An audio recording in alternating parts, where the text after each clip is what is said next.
आप एरिया के मुताबिक पैसे तो नहीं रखते हो? जैसे गुलशन में क्या है? गुलशन में अलग रेट है, डिफेंस में अलग रेट। वो क्यों भाई? वो पार्टियां हैं। अरे पार्टी हाँ, उनको पता थोड़ी है कि कितने पैसे देने। वो तो खाली ये, हाँ भाई ये जानवर गिरा, ये चूड़ी बिरी, वो घर में है, बाकी अंदर बाहर हम लोग बस।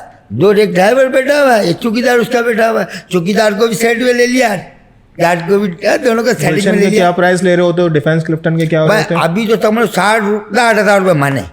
60,000 रुपये मन? हाँ गोश्त, ठीक है भाई। हाँ। आप 60,000 रुपये में तो अब अंदाजा लगा ले। तो मैं 3 मन का बच्चा है ना, वो 3 मन का बच्चा आराम से 45,000 रुपये में उनको घेरूंगा।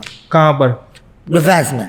गुलशन में 5 कम कर दो, 40 में। हाँ नॉर्थ ऐसे करते करते नॉर्थ नाजमाबाद वगैरह ये सब तो असल में बरसाती में लगे ना।